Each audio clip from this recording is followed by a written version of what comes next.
Okay, dear colleagues, dear participants, it's a great pleasure for me to introduce now our first keynote during our workshop, Professor Dr. Martina Padmanabhan from the University of Passau. It's a great pleasure for me that you're staying and to welcome you at Kassel University at Witzenhausen. Professor Dr. Martina Padmanabhan holds the chair Critical Development Studies, Southeast Asia at the University of Passau. She is an agricultural engineer and graduated in rural sociology at the University of Göttingen. Martina researched widely on gender relation, institutions, and rural development, and contributes to the debate on human-nature relationships, especially agrobiodiversity. She directed international trans and interdisciplinary sustainability projects, for example, on the use of biodiversity in South India and the societal transformation of agriculture via organic practices in Indonesia. She's also founding member of the Society for Transdisciplinary and Participatory Research. And she is part of the feminist political ecology network WeGo. She is enthusiastic about empirical fieldwork in Indonesia, India, Ghana, and Ethiopia. Just to name two of a wide and broad list of publications, please have a look on her homepage. Two publications, just Martina and Samia Dinkelacke, Mareike Hoffmann, and Friederike Trottier in 2023 published Principles of Critical Development Studies, a manifesto, and together with Viola Schreer, she published The Many Meanings of Organic Farming, Framing Food Security and Food Sovereignty in Indonesia in 2020. Martina, it's really a great pleasure that you are staying. We're very much looking forward to your keynote, and please help me to welcome Martina at Witzenhausen.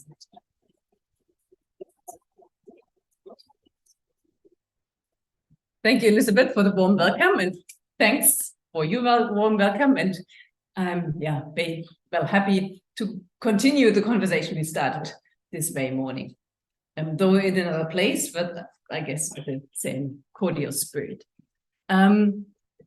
So to adding to the confusion on agroecology, or maybe we have clarified some things, I would like to talk to you on transdisciplinary research for agricultural transformation in Indonesia. And I would like to present some results from a recently completed research, point out some challenges and reflect on it. So with the project IndORGANIC, we aimed not unpresumptuously on the societal transformation of agriculture into bioeconomy, turning Indonesia organic. Thank God we added the question mark, otherwise it would have been really forbidden. So this is what we did for about 4 years. And as you know, money is ending, but the work continues. So what did we do? From a consortium of an interdisciplinary consortium, we tried to understand organic farming in Indonesia, the current state, but also the potential. And as we were funded within the framework of bioeconomy, already heard this catchphrase this morning, we sort of defined organic farming as a subsystem of the ecosystem. And as one way of according to some definitions of bioeconomy, to sort of focus on a circular economy. We also further understood organic farming as a necessary transition within the food system. And here I do apologize, as we sort of framed this research within the sort of definitions and history and institutions of organic farming. I will not sort of further refer to agroecology, but I just to position myself, I see actually agroecology as a larger framing of societal societal relations to nature, do encompass much more political and societal view than just organic farming. But maybe this is another discussion. Yeah, and obviously these transformation processes do touch on issues of distribution and power, and therefore entail conflicts. We applied a transdisciplinary approach, and just to add a few more terms, I would like to introduce this. So it was very much inherent in many of the presentations today, sort of the theory and practice of collaborating with different knowledge holders across the spectrum, from academia towards institutions, state actors, and practitioners. Yeah, and the overall aim is with this transdisciplinary approach to really tackle super complex, wicked problems. Therefore, this transdisciplinary approach is very much also embedded in endeavors of sustainability sciences. And it encompasses, yeah, sort of disciplinary, institutional, and methodological challenges, which I would like to delineate and also illustrate in my talk. Yeah, so I don't know, maybe I'm preaching to the choir, but I would like just to sketch out that transdisciplinarity sort of very much rests on the belief that we actually need to move forwards in our modes of knowledge creation. Speaking here at the university, also with the position in the university, I think this is also sort of questioning our situation in the making of knowledge. Yeah. And the idea is that actually by improving our interaction as the researchers and scientists with practitioners, we can actually also improve our knowledge outcomes. And this has profound implications on the relationship between politics and science. I would like to delineate three sort of founding principles of transdisciplinary research, which is, of course, not so monopolized by transdisciplinary research, but has been echoed a lot in today's presentations already. One of the core principles is to integrate practitioners from outside academia, from ideally the very beginning of a project conception, problem delineation, and embed them and integrate them into the looking for applicable solutions. And this is also where I think we could also think along again with the different, very fine-grained case studies we heard in the morning or over the whole day, and more larger sort of conceptual institutional analysis, as TD also tries to sort of look for global phenomena at the very sort of empirical grounded case study, such as climate change, biodiversity loss, everything which sort of concerns agroecology, and where agroecology, whatever it is, presents itself as a kind of solution. So it's about connecting overarching problem situations to the very problem scenario. And we tried to do that in our study of IndORGANIC in Indonesia by working closely with partners of practice. Of course, we were embedded at academic research institutions, the Universitas Yogyakarta in Universitas Atmajaya in Yogyakarta, and Institut Padmanabhan Bogor, very much known also here to Witzenhausen and Göttingen, the sort of the agricultural research, classical research institution in Indonesia. And we partnered closely with RWE, the Indonesian Organic Alliance, which is sort of an umbrella organization for organic organizations. And the idea was, and their sort of mission is to strengthen the organic farming movement, to promote fair trade in Indonesia. They also try to establish a participatory guarantee scheme, but which is sort of another story. And one of their main aim is also to conduct farmers training. They very much also see themselves as a spokes organization towards the government, are closely also involved in policy recommendation making. A second dimension of transdisciplinary research is that as it sort of opens the realm of who's involved in steering the research process, whose knowledge counts. So there's need for methodological innovations. And I just want to name a few of the needy areas. That's the synthesis of findings from different disciplines, but also how to integrate knowledge from stakeholders who might speak a very different language. I mean, we also encounter within disciplines, questions of understanding. And this might also create the need for new procedures or new ways how to conduct meetings, how to write papers, or maybe do other things than paper writing. And further on, and this might also be interesting for what I heard today, really how to integrate knowledge across different cases. Today we saw many insights from cases on different scales and levels, and so to add to a full picture, that would be wonderful. And we did that by involving artists also in intervening into our workshops, and I'm happy to share about that. And I'm also curious whether the one and only artist in the workshop is still there and to talk to him. Last not least, the policy science interface is sort of part and parcel of transdisciplinary research to create dialogues with policymakers. And not only as sort of an extractive exercise, but rather also with a perspective of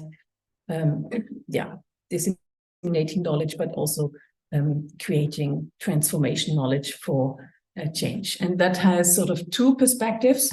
On the one hand, actually to understand how policymakers in different situations tick, what are their windows of opportunities, what are their rationales that do differ from academic institutions.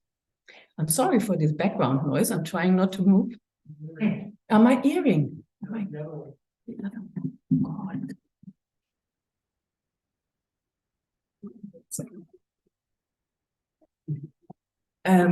Okay, yeah, that's much more relaxing.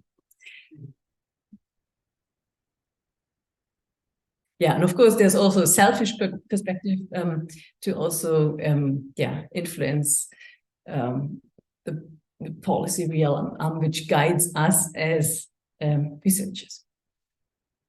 Okay, to that end, we in IndORGANIC, we at the end produced a policy recommendation for organic farming on Java, and we sort of try to translate our research findings into different languages, into colloquial language, but also into Bahasa Indonesia.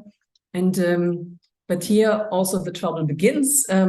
We realized that with one transdisciplinary workshop we'll get nowhere, but we decided to split actually, well, our resources, our time to conduct three.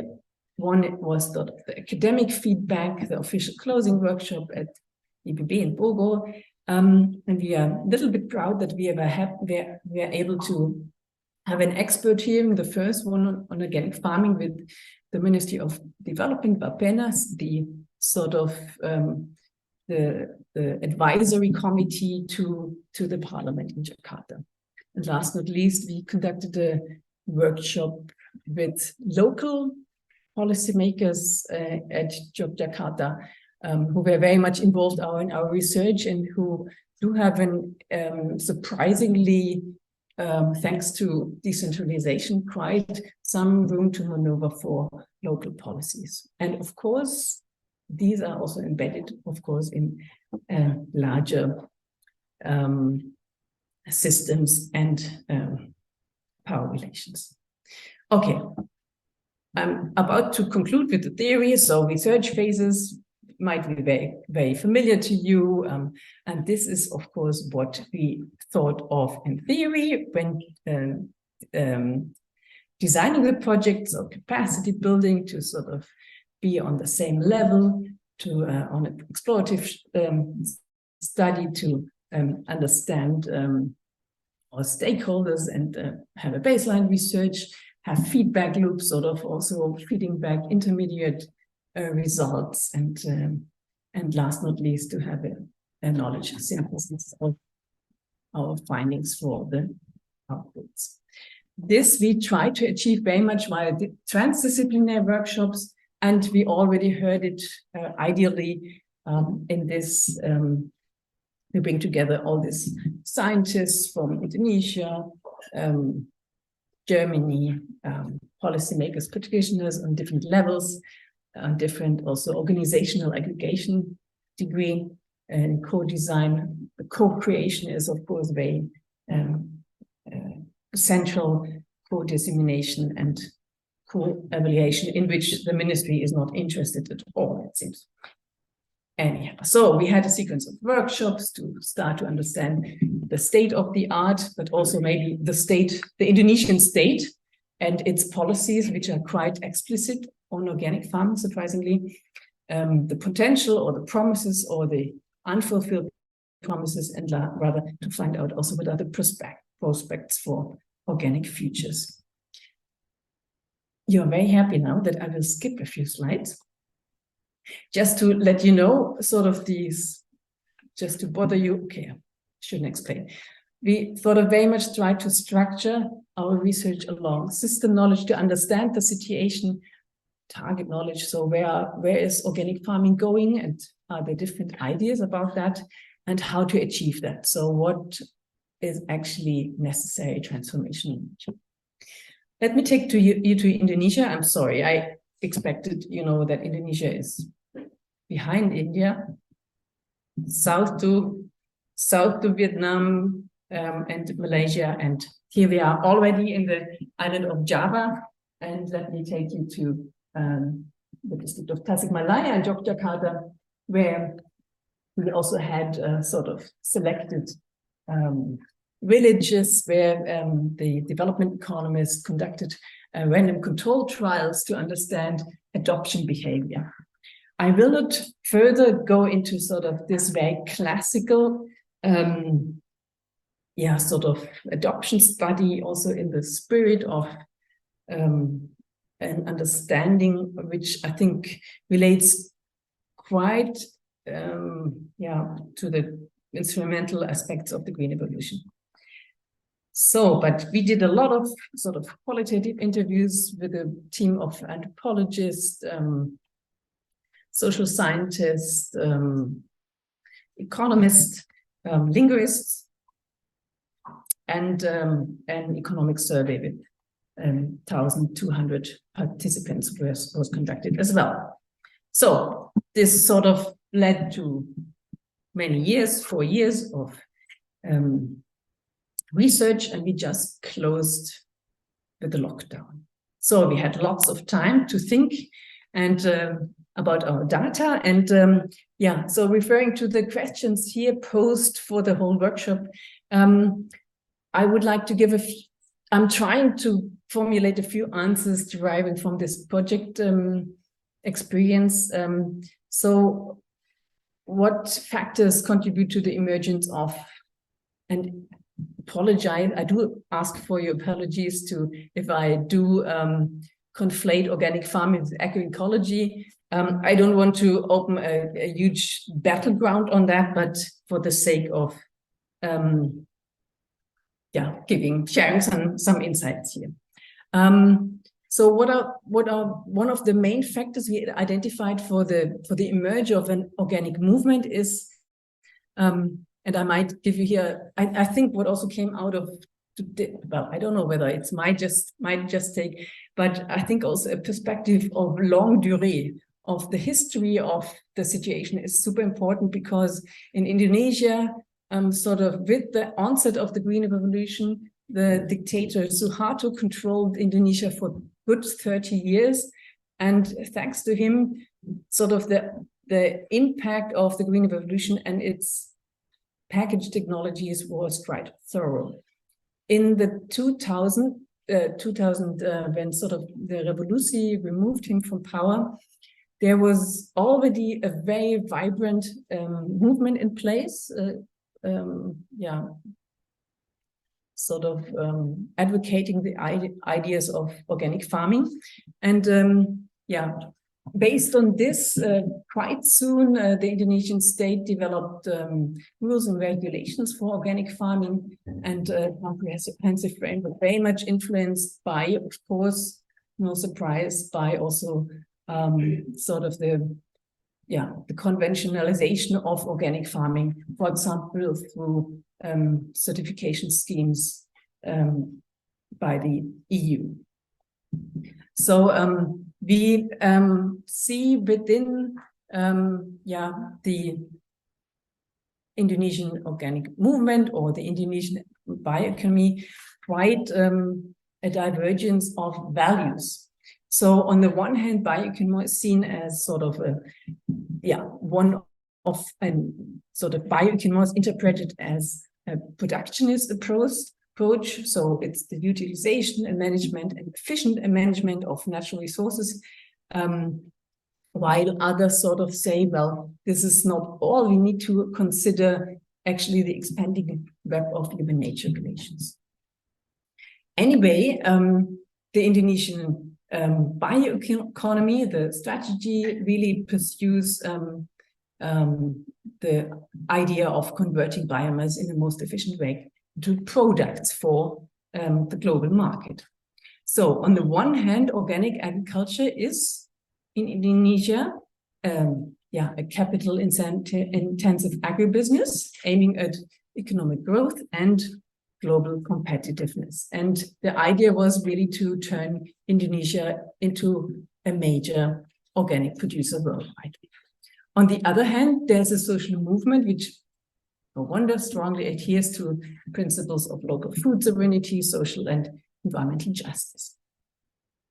So what we see that while the state is very much dominating this productivist view, there are existing alternative interpretations of bioeconomy in the Indonesian society. And maybe related to the question what we discussed in the morning. So what is agroecology? By whom? We also asked the very question, what is organic farming? To whom in Indonesia? They very much realized there are many meanings and different competing narratives. Interestingly enough, we also see that actually in the national strategy for food sovereignty, ideas of food security, food sovereignty are conflated and it cannot be really distinguished. But we empirically asked, we asked several actors and screened policy papers on organic farming then. And the BSB, one of the pioneering organizations, actually driven or founded by a Jesuit priest who was quite influential in spreading sort of the idea of organic farming. For them, organic farming is a spiritual worldview and a practical philosophy. So the practice is very important, as well as the spiritual worldview is not decidedly Christian, but it's sort of a syncretizing outcome of different spiritual outcomes, which is quite actually, common in, which is quite, specific also for Java. So a syncretistic perspective on spirituality, which is also expressed in a certain kind of Muslim faith. The Indonesian Peasants Union, which aligns to La Via Campesina, very much sees organic farming as a political tool to resist global capitalist agriculture and places it under food sovereignty. While not, as I already mentioned, for the Indonesian state, organic farming is a new niche market for Indonesian, which needs to be regulated by certification procedures. So, and our analysis was actually that this sort of reduction to the meaning of organic as something to be certified and labeled is actually exclusionary and hinders actually the necessary movement or impetus of the movement to further broaden and widen and deepen the organic movement. So it actually hinders cooperation and innovation among actors because it's either adheres to those who are within the certification system or outside. And nothing new, but the certification is complicated, prohibitively expensive, and expires after 1 year. And then you have to renew, and this sort of results in a huge fluctuation of organic farms. Okay, let me take also you, and somebody must regulate me actually time-wise. I can talk forever, yeah? But in case you have a sip of water, I would be super grateful.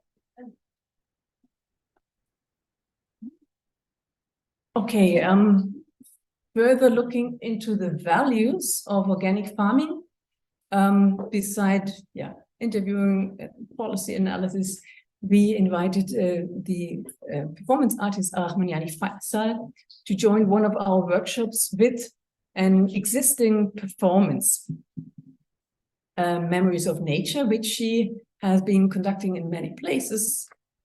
So it's and we sort of conceptualize this as an art-based participatory method to unpack the deeper meaning of organic farming by participants. What we actually asked them, and this is sort of quite interesting how sort of her approach to art making and maybe participatory research methods do overlap. Oh, super.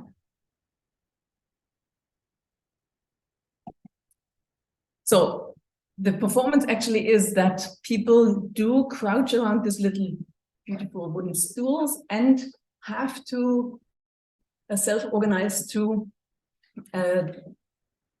not draw, what is it? To put a mandala made out of seeds. And I could go endless into the interpretation of these specific mandalas, and we had the groups sort of interpret their own outcome to us, and we had very interesting insights. So on the left upper, you see the political mandala, which included also some polythene bags of actually decoration to indicate also the sort of the side effects of agriculture. We had this sort of batik style mandala, which sort of adheres to cultural values very much prevalent in Japanese society, or organic farmers who did little planting and sowing exercises, and yang as a sort of also principle very much driven by an academic team. So we tried to sort of with different means actually elicit maybe also ideas about organic farming which are not in the academic sphere, but rather more deeper in related to people's identities.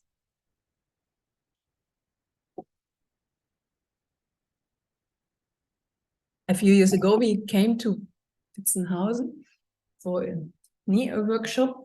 Thanks, Andreas, for inviting those days. And Dimas presented results of an analysis where we tried to understand also in a participatory manner how people or actors are engaged in political networks, and we, as I think Samira, or who did also a sort of categorization of farmers. So we found out that actually there are different group of farmers who strictly sort of forbid engagement with government policies, than those who strategically engage, as well as fully engaged actors. Not a very surprising example, but now rereading these examples, I very much realize how much also the state features prominently in our analysis. And what I think is sort of the sub-story of this is that the idea of what sustainability entails drives these actors very much. And maybe we need also to take this into account, what different definitions are prevalent in that. Okay, I would like to move a bit more to the farmers who are actually practicing organic agriculture, and I'm very happy to present further findings of Dr. Dimas Lakshmana, who happily graduated this year, where he put forward the embodiment of agricultural knowledge. And I think this is maybe something we didn't talk about today, but really to touch upon the politics of agricultural knowledge. So what is knowledge and whose knowledge counts?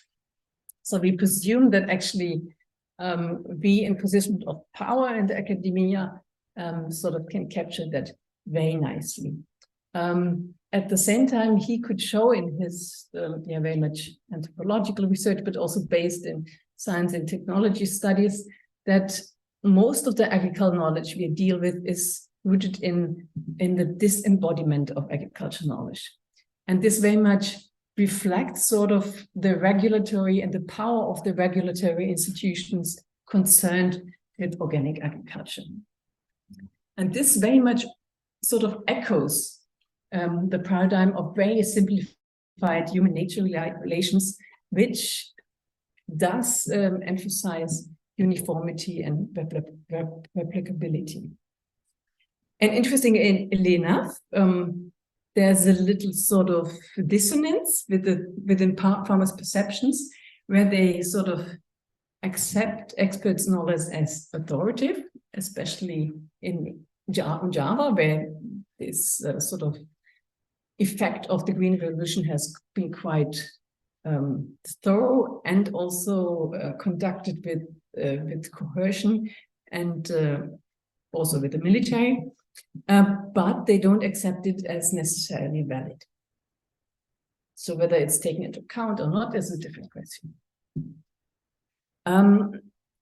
But there is hope, as Dimas could show, that actually farmers' creativity, who take more than just cognitive and or sort of academic knowledge into account, but use their senses and the immediate, and he phrased the word immediacy for their sort of knowledge, that they take this embodied knowledge into account and thus unterlaufen,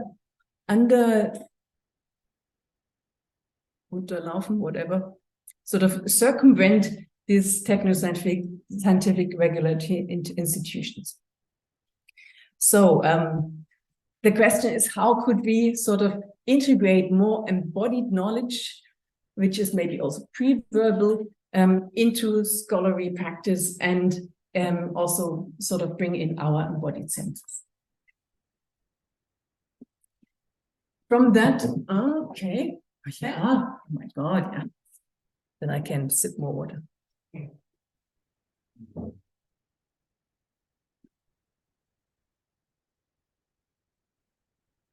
Okay, and based on this, and also maybe based on the high ideals we started with all this sort of integration of knowledge, we came during the project also to sort of the moment of sobering up.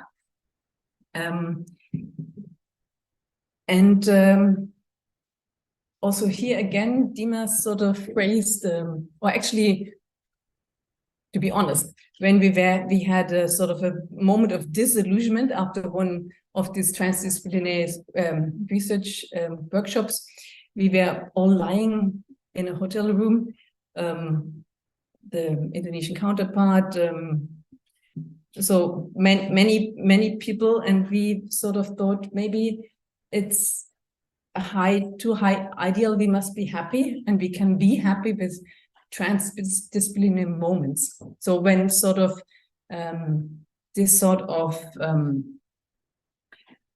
coming together of ideas is possible, but is not always possible, because we understand that actually the knowledge on organic farming is contingent upon the circumstances and the frameworks and the power relations. And I think we must very much also put into account and sort of reckon with that the research we are in cannot be delineated from our subject, as we have seen. So there's a normativity is at stake highly, which is of course good, but we must deal with that. And so how we organize projects, how we talk about it, is very much part and parcel of the making of knowledge. So influencing what is actually the outcome. And it's not data collection, but it starts very much with the inception. So it's not the field research, but it's also how do we write up? Do we write up results? How do we enact them? But also the structures, and these are academic institutions, these are PhD programs or uncontrolled PhD processes, as they are quite normal in Germany, which discipline or enable the research outcomes. So I think it's important to acknowledge that the academic system itself is the field, and it's not out there, but we are within it. I would like to sort of trouble the constitution of the field a little bit more, but also maybe some good news. I'm very grateful that I was enabled to spend 10 years of field research or research stay in Yogyakarta, along with my son, who turned 9 at that time. And so I was sort of a parent and a researcher at the same time. And I sort of, instead of sort of pushing this away, I reflected on sort of the simultaneously of this social adventure, but also the professional challenge I was in.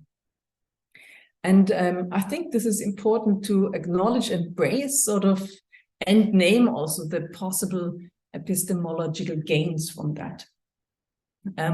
Because I learned a few things only because I was accompanied by my son and not despite. So what did we do? We sort of navigated the urban-rural frontier in Yogyakarta together. And I'm really sad I won't be able to listen to your presentation on peasantry and rurality. But I feel that sort of in the large debate on agroecology, we are sort of we are actually debating modernity. And when naming modernity, we are in this sort of also, debate of what is rurality, what is the rural-urban dichotomy as a feature of modernity. So the city as the center and the rural as the periphery. And what happens on Java is actually a rapid change, which questions this, signifiers of rurality and urbanity.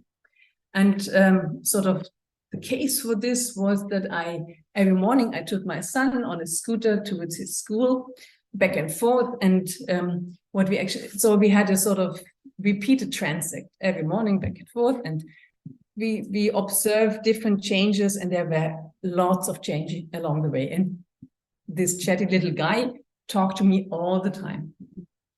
And so he applied his conceptual approaches, as his aunt is a dairy farmer in Germany, so he had ideas about rurality. I had this Lefebvre's ideas of urbanization in my mind, and I referred to Tanja Mulder's ideas on gender, place, and nature. And we were constantly discussing these issues, and he sort of challenged me by naming a certain spot on the street every morning. He said, now we are entering the rural countryside. I said, what is this? And we were constantly discussing why this is so and what. If you want to have further information, have a look. But what this revealed to me, and sort of his questioning is actually many signifiers of how social relations to nature changed within the city in this rapid expansion and urbanization. Okay, I'm coming to the very last part, asking for, yeah, super. How can we learn for this for transformation pathways and actually recommendations to politics, or whether this has something to do?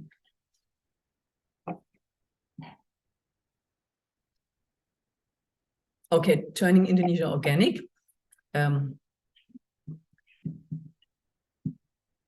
So what did we contribute actually to from this complicated transdisciplinary research towards shelling or making this transformation possible? So what we wanted to do is actually to identify possible pathways to organic agriculture based on an analysis of farmers' knowledge.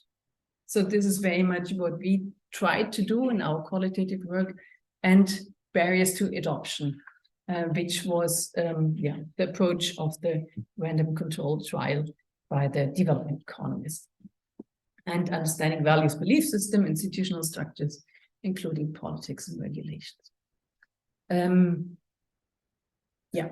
what we sort of put together in this synthesis paper, and we always called it synthesis paper, is that in the long run, Indonesia doesn't lack initiatives towards organic farming, but there are so many actors with different strategies, motivations, and ideas that these are not aligned, and also that many are actually excluded from this very limited perspective of organic farming as a potential export sector. So we propose that actually policy action on very multiple level by bringing together different ministries, but also different actors above levels together towards an inclusive strategy. Now rereading and revisiting the synthesis paper and revisiting transdisciplinarity, as we already did when we thought about transdisciplinary moments, we very much realized that the synthesis was sort of the aim, but what we actually achieved is a kind of multidisciplinarity. And we were not able to resolve the friction between quantitative research, which very much relies on a controlled environment, and qualitative approaches, which embrace the very messy social ecological relations. And the question is, was it the lack of trust, basically, to avoid to embark on this epistemological journey? Or are these sort of inherent hierarchies within the science system?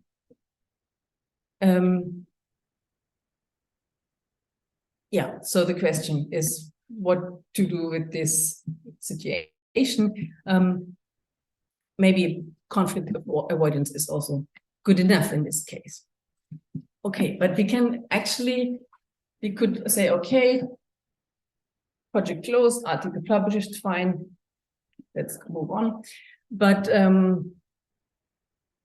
the question is whether a more fine-grained perspective on knowledge in the making might help us to achieve more meaningful results, because I mean we don't who will read these papers in the end?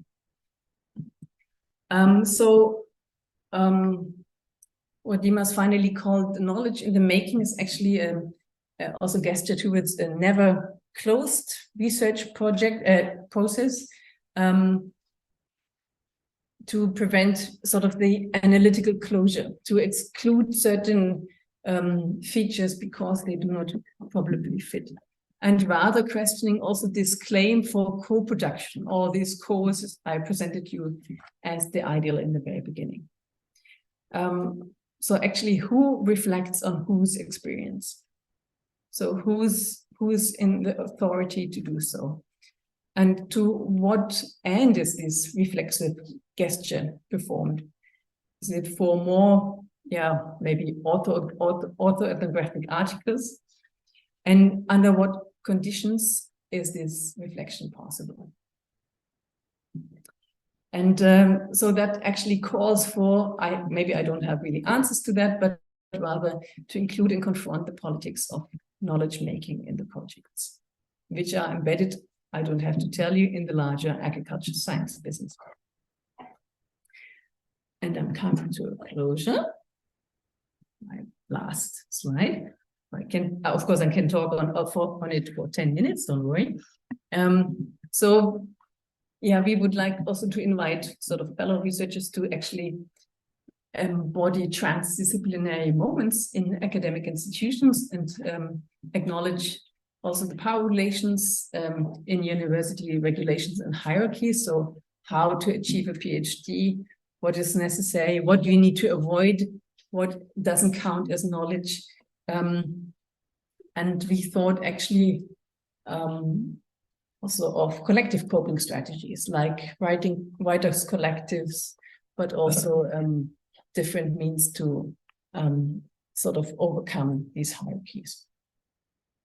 Nevertheless, this experience definitely leaves me with a few bit more questions, and yeah, I'm looking forward maybe to discuss it with you.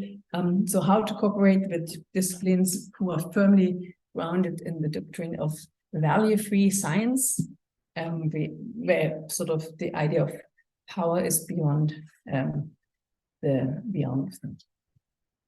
Okay, with this I come to a close, and thanks a lot. So many thanks, Martina, for adding more questions to our question. Thank you. Well, you started with transdisciplinary reflections. You have been running into dialogue and participatory research, right?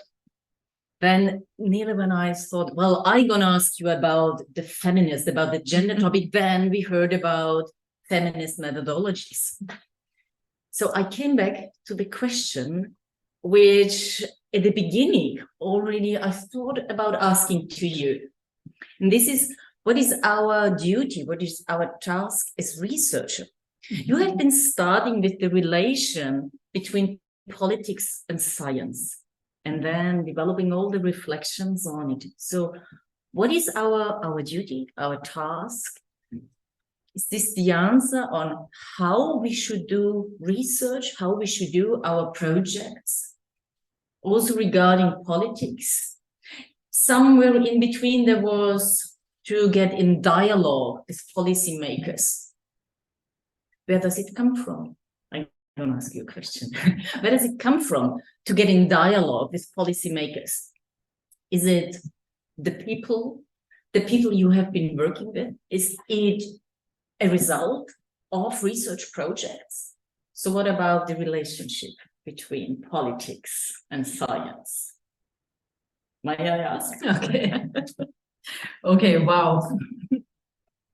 Well, I think what it used to be defined like truth speaking to power. So an easy or a seamlessly easy and clear-cut division of labor. So scientists know what it's about, and politics have the power to carry out truth, whatever. But of course, it's much more complicated, it's much more contested, and I think it makes more sense to embrace this, and also the plurality, of course, of knowledges and the contestation of knowledge. And yeah, so, and this is, of course, where maybe also the challenge of transdisciplinary research comes from, where to start, where to end, where to position oneself, where to situate oneself. But maybe coming back to, so who approached whom, it's quite interesting, because also policymakers entertain research. I mean, they have large research institutions who work towards them. I think it's also no secret that also personal shifts between policy making, policy research, So there's a constant exchange. And yeah, so maybe it's dynamic. It's a dynamic process. And it's also sort of shifting the borders of these two entities, I would say. Well, let's continue our discussion. Please feel invited to ask questions. Yes, please. I hand over the mic. Oh, Luis, are you going to do some questions related to kind of ask if possible to articulate more on the causal explanations on why this organic practices in Java, but I also want to know why then the Java was selected as a case. But Java is where Indonesia has 280 million population, and Java is not the biggest island, but it has 150 million population, so it's a very dense and the most developed island. Not all of the parts are habitable because of the volcanoes, some volcanoes are there. So that is, as you also relate this to the limited planetary urbanization, then I wonder if this is some kind of pressure from this urban living, kind of, to also make this practice of organic agriculture possible. This kind of really markets demands from the cities.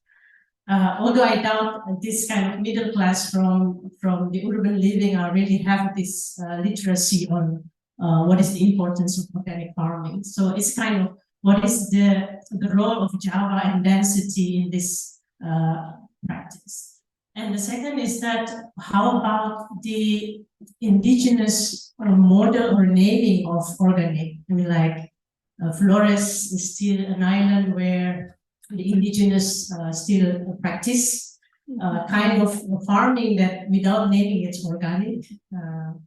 So how then you kind of move between this definition of certified organic farming and indigenous practice of providing food? Thank you. Are we collecting questions? There are two more. I think I have two answers to it, otherwise I can't remember because I forgot to take notes. I'm sorry. Yeah, thanks a lot for this question. Thanks.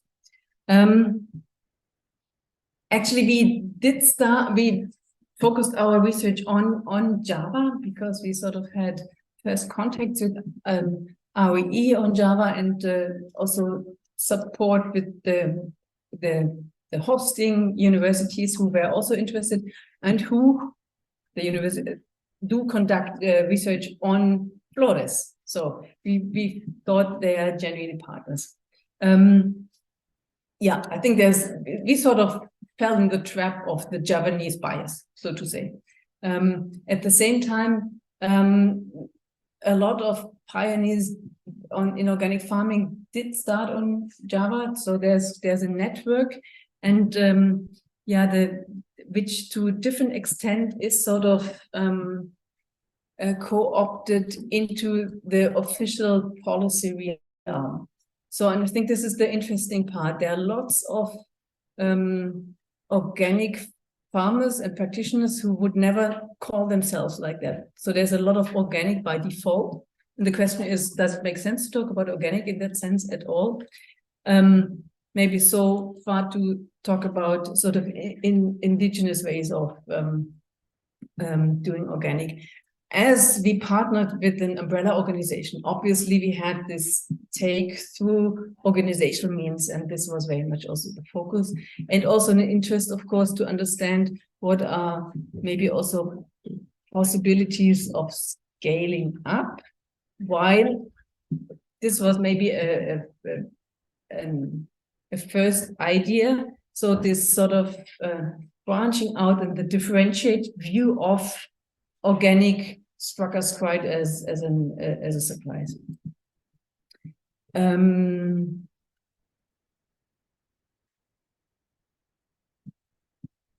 Did I answer your question? To some extent. Yeah, I think it's good to know that there's also driven of focus from the partner like department was in Java. Yeah. And I mean, what we did follow were actually the organic policies, or in organic farming. A lot of work goes into certification,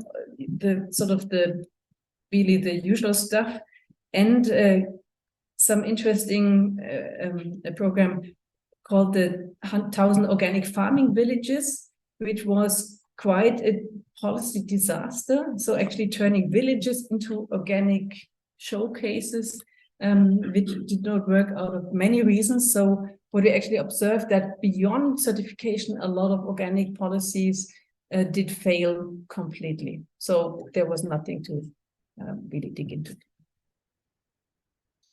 Yep. There is one. Yeah, thanks. Opened a lot of questions for me, so really insightful. I didn't understand also everything. I have a question about, like, that relates to the question of politics. It's hard for me to formulate, but what I'm thinking about the role of values of your personal role as a researcher, and if you or we have to make this more explicit than in our like political approach, political scholarship, and maybe you could just take this as a question, the role of values in your personal research, and also if we have to make this more explicit and spend more time reflecting on this. There is one more question of Andreas. Thanks a lot, Martina. This was a great privilege, really, to listen to you. We know each other somewhat better, obviously, so I also noted some biographical elements there, which were very nice to see, and I like very much how you connected things up. And I'd just be interested in, I don't have earrings, but the acoustics.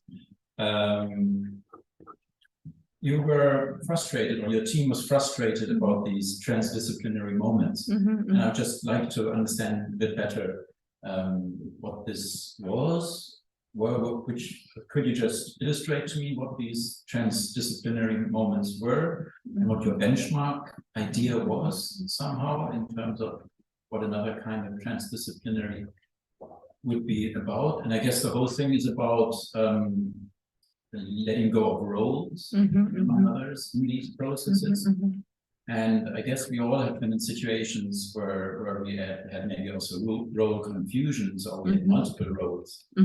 And this can also be very discomforting for processes and for people. So how far can this idealized idea of the benchmark that you never reach, to what extent would you also, as a sociologist, explain it as something, as the boundaries of, as the limitations of the kinds of interactions you were addressing? Thanks. Thanks for these complicated questions.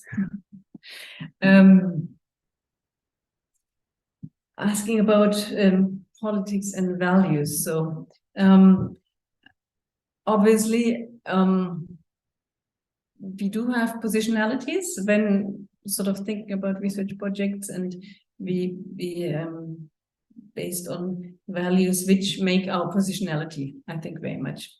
At the same time, and this is also sort of looking back, my positionality and my values changed due to the insights I got.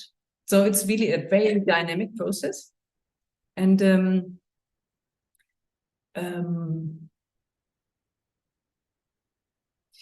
yeah, and maybe this is also sort of making transparent where we are, but also maybe acknowledging we don't know, which is, or we failed. This is also the question: is failure, or is it sort of gaining knowledge by encounters which are not planned for or envisaged, so to speak? I don't know whether I really get down to your point. Maybe you want to sort of come back with your question, or? I think already different formulations already help, like contact positionality, I think already makes things more clear. And I think if you contact politics, or if you choose your your project, you do it for a reason, and I wonder if you have to be specific about, well, I care about inequality, and so I write on my paper, I care about inequality, and this, I choose this topic. Do you have to leave, like, can you leave this away, or do you have to always make this public? I wonder about this, but I think you also kind of addressed it with this wonders of changing conditionalities, which is really relevant. Yeah, and I guess I mean, also it's a question of languages. I think we speak different languages and we have different perspectives, a deep view, a wide view, taking more things into account. And so it's a lot of translation work, maybe I would like to put it. And maybe this also leads me to Andrea's question, actually, that these transdisciplinary moments maybe sort of point to situations where this translation works, where where sort of different knowledge streams come together and some new emerges without sort of outside creation, and sort of where maybe also ownership is whatever evenly, but it's distributed. Because I think they often in scientific publications or outcomes, we as authors disappear, or we pretend we are not there, but of course we are. And yeah, these multiple roles, yeah, well, yeah, maybe it's good to acknowledge them, but also I had another thought, but it just slipped my mind. So maybe I can back it. Sorry. We have one more question. Maybe there is another one. I sum up. Okay, one more. And okay, please. Yes. Thank you, Martina, for the presentation. I have just two big questions. The first one is about ask you about the knowledge transformation. What does it mean for, and what is your approach to develop this knowledge transformation? Is it the same that is, for example, the knowledge translation? Sometimes for us to talk about art. And my second question. Do you have an idea about the post-project for organic farming now? And for example, we need for the sustainability, for the adoption of this, for in this region or for other regions in the world.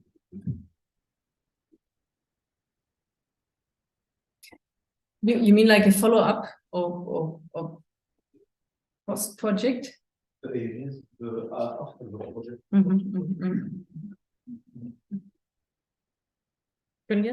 Okay. Okay, please. Yeah, I should like to come back to the issue already raised by Elizabeth, but not after having said that I was impressed by your presentation. It was very nice, very well thought through, very reflective. And now, when talking about transdisciplinarity, about the dialogues, about participatory research, we are talking about a kind of co-production. Knowledge is co-produced by the involved actors and by scientists. And all processes of production render resource. Now, there is indeed this issue of the distribution of the resource. You have a scientist, the involved scientist, it's clear. There are the articles, the books, there is an enlarged reputation, possibly new funding. But then on the other side of the equation, there is silence, there is insecurity,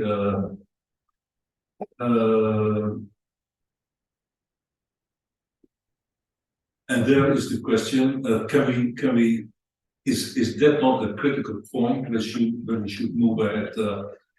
Thinking about the transitional theory, we should talk about this kind of thing, transdisciplinarity, co-production of new knowledge, as a kind of as organizing a kind of field laboratory that is also to render better tools for the involved farmers or peasants. That is to render them better income, to render more insights in the context in which they are operating.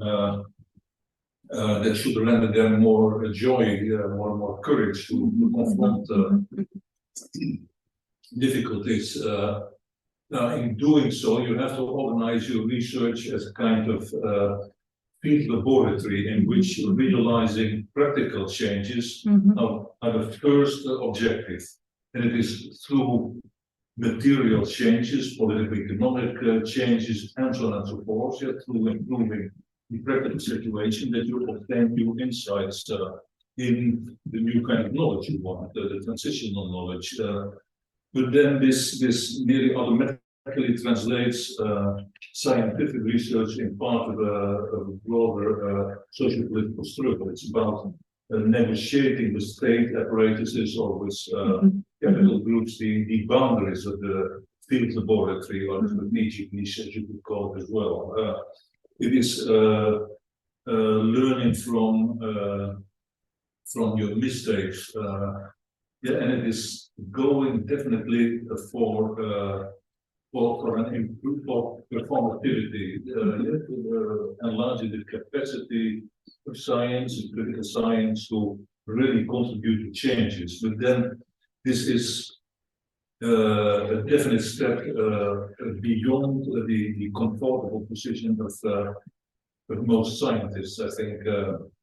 Well, I'm only guessing, and I was curious to know your consideration about this. Did this question raise? Did this emerge during the work we did in Java? How was it dealt with? How do you perceive it in retrospect? Well, here you go for another lecture. Yeah. Be careful with your questions. Shall we take one more from Praveen? Or I rather answer. Otherwise, I think This one is for sale. the lecture goes. Oh, sorry. Yeah.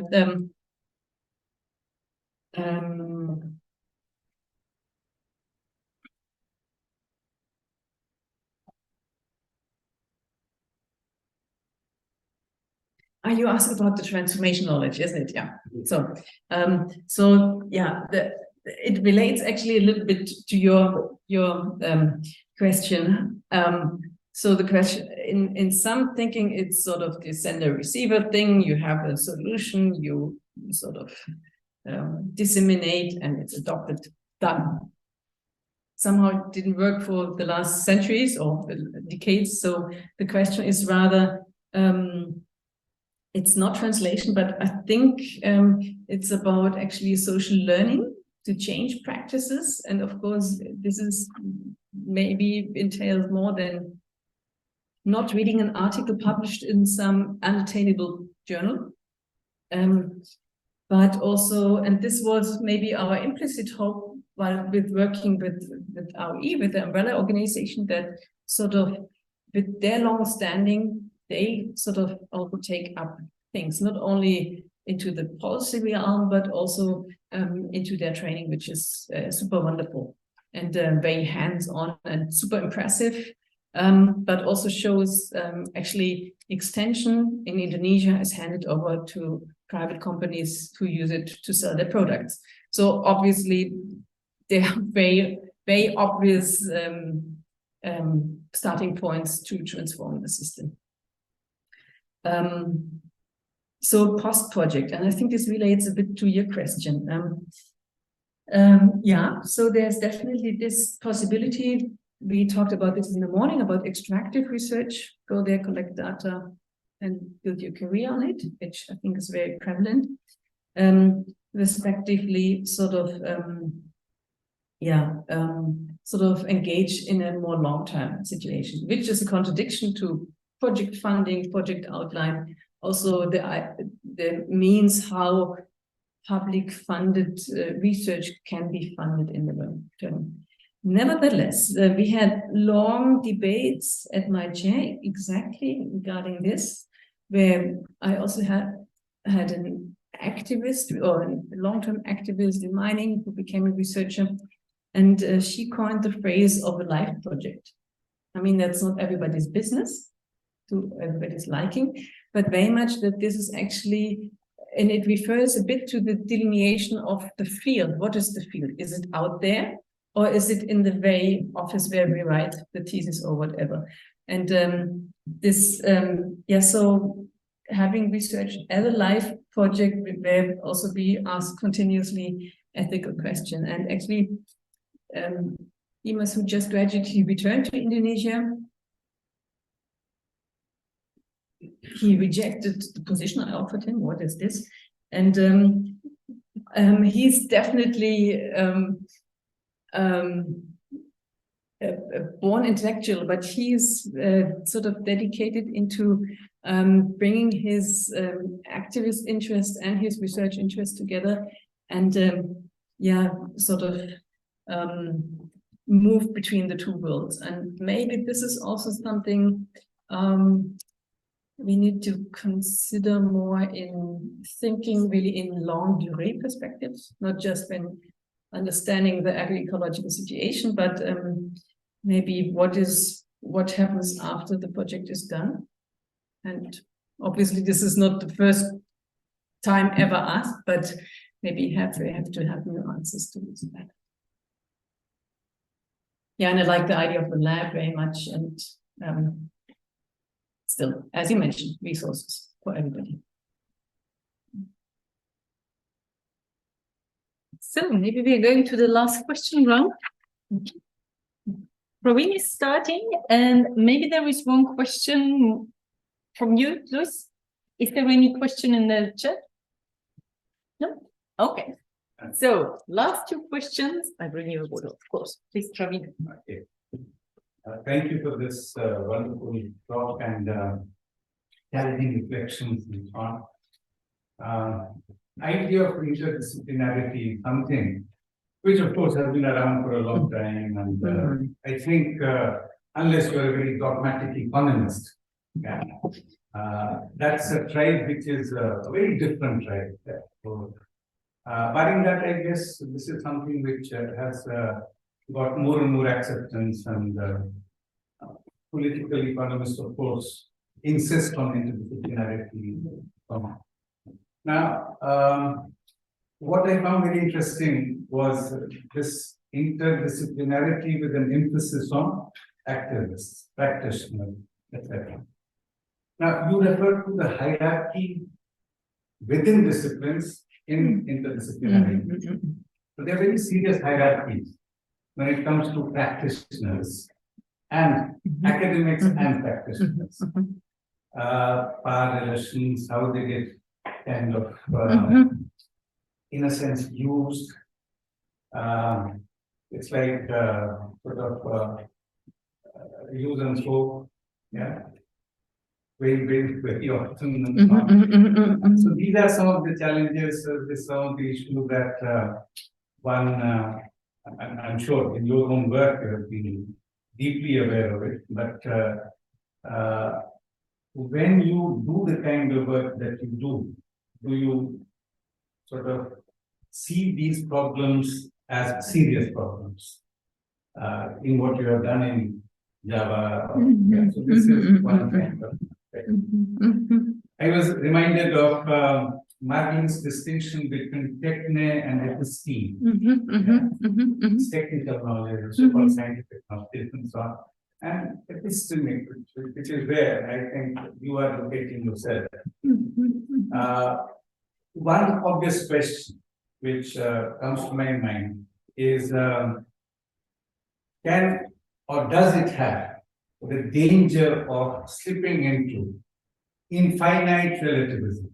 And how does one kind of sort of be not really conscious of it, but because that then can certainly lead to sort of a position where everything goes, everything is fine. How do you sort of reflect on some of these issues? Let me stop here. I will become another lecture. Yes. I'm happy to pass it on if anyone has a question. then maybe mine fits in.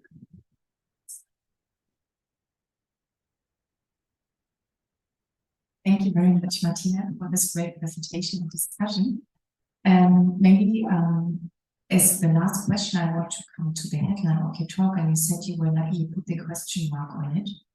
So I am discussing now about, is knowledge synthesis and what you can achieve with such a project, how many debates you enter when you do transdisciplinary research, and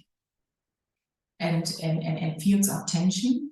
I wonder whether in writing your proposal or underlying and also now reflecting, whether the underlying rationale of the project was to change the situation or whether it was to do transdisciplinarity in order to better understand it by incorporating these other forms of knowledge.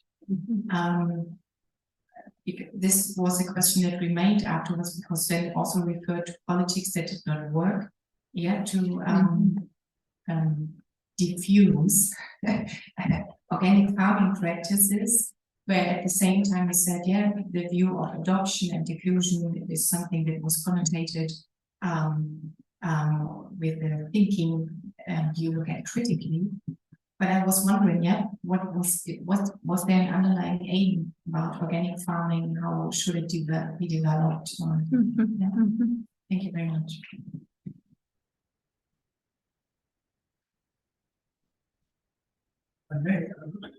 Okay. You do research and learn about organic agriculture in Indonesia, and also, if I understand correctly, what this faculty is about is learning organic agriculture with Indonesians who are here, with Indians who are here, and Iranians, Nigerians, and I think this year will be the first year probably where more international students, almost all of them from these transition countries, start their studies here than German students.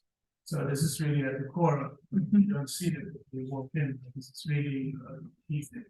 And I've been reading these motivation letters for one of the study programs, and they're just you can write about them, data protection, but they're just this example of coloniality.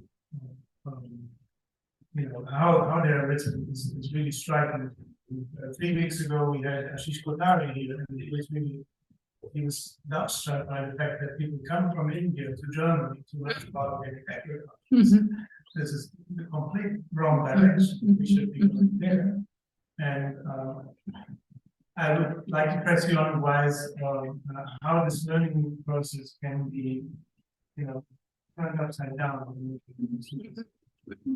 You sort of referred to the hierarchies of knowledge and how also in transdisciplinary settings you have to reflect on it, where to hold it in, which kind of hotel, which language, all these things which denote hierarchy. And there's no world where there's hierarchy, so what to do? And we've talked about positionality. I think it's good to be outspoken and transparent. And in the end, there's nothing as practical as a good theory to guide our interests. Because in the end, we are also researchers. And I think I'm with Andreas, really to also sort of use this as also the lens on what we reflect and what maybe is beyond our interest, which is also fun. And we are in a position of power, we have resources, and the question is distribute them or not. But this, I don't know. It's an ongoing process, I guess. Turning Indonesia organic, question mark. Well, we didn't achieve it, I'm afraid.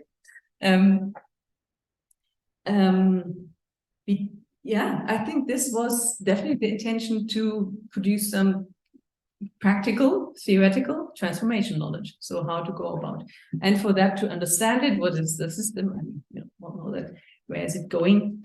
And to sort of issue a few derived results or interpretation of that.